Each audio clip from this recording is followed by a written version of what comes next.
தற்போது கிடைத்த மற்றொரு அண்மை செய்தியை பார்க்கிறோம். பாகிஸ்தானால் கைது செய்யப்பட்ட பிஎஸ்எஃப் ஜவான் பூனம் குமார் ஷா இந்தியாவிடம் தற்பொழுது ஒப்படைக்கப்பட்டிருக்கிறார். கடந்த 2025 ஏப்ரல் முதல் பாகிஸ்தான் ரேஞ்சர்ஸ் பிடியில் சிக்கியிருந்தார் பூனம் குமார் ஷா என்பது குறிப்பிடத்தக்கது. கவனக்குறைவாக எல்லையை கடந்ததால் பாகிஸ்தான் வலையில் இவர் சிக்கிக் கொண்டிருக்கிறார். இந்நிலையில் தற்பொழுது இந்தியாவிடம் ஒப்படைக்கப்பட்டிருக்கிறார். இதனை மற்றொரு அண்மை தகவலாக தற்பொழுது பார்த்து வருகிறோம். பிஎஸ்எஃப் ஜவான் தற்பொழுது இந்தியாவிடம் ஒப்படைக்கப்பட்டிருக்கிறார்.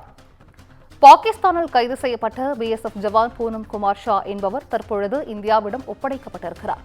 கூடுதல் விவரங்களை செய்தியாளர் காவியா வழங்கிட கேட்கலாம். காவியா, வணக்கம். இது குறித்தான முழு விவரங்கள்.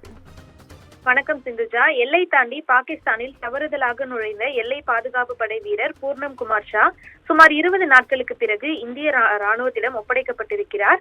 இந்தியா பாகிஸ்தான் இடையே கடந்த சில காலமாகவே தொடர்ந்து மோதல் போக்கு என்பது நிலவி வந்திருந்த நிலையில் குறிப்பாக கடந்த 21ஆம் தேதி காஷ்மீரின் பஹல்காம் பகுதியில் உள்ள அப்பாவி மக்கள் மீது தீவிரவாதிகள் நடத்திய பயங்கரவாத தாக்குதலில் சுற்றுலா பயணிகள் 26 பேர் சுட்டுக் கொல்லப்பட்டனர்.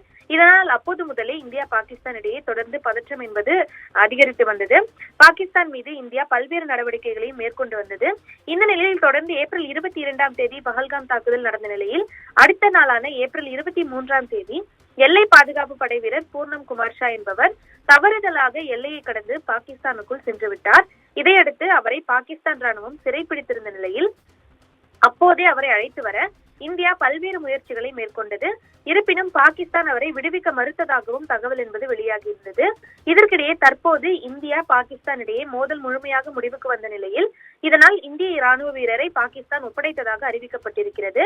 இந்த அறிவிப்பை எல்லை பாதுகாப்பு படை தனது அறிக்கையில் அறிவித்துள்ளது குறிப்பிடத்தக்கது. அதாவது தவறுதலாக எல்லை தாண்டி சென்றதாக பிடிக்கப்பட்ட வீரரை பாகிஸ்தான் ராணுவம் ஒப்படைத்திருக்கிறது. பூர்ணம் குமார் ஷா சுமார் 20 நாட்களுக்கு பிறகு இந்திய ராணுவத்திடம் ஒப்படைக்கப்பட்டிருக்கிறார். குறிப்பாக இந்திய பாகிஸ்தான் எல்லையில் உள்ள அட்டாரி வழியாக அவர் ஒப்படைக்கப்பட்டது குறிப்பிடத்தக்கது. பஞ்சாப் மாநிலம் அமிர்தசரஸை சேர்ந்த 40 வயதான பூர்ணம் குமார் தொடர்ந்து பல ஆண்டுகளாக பிஎஸ்எஃப் வீரராக பணியாற்றி வருவது குறிப்பிடத்தக்கது. விவரங்களை வழங்கியமைக்கு நன்றி காவியா.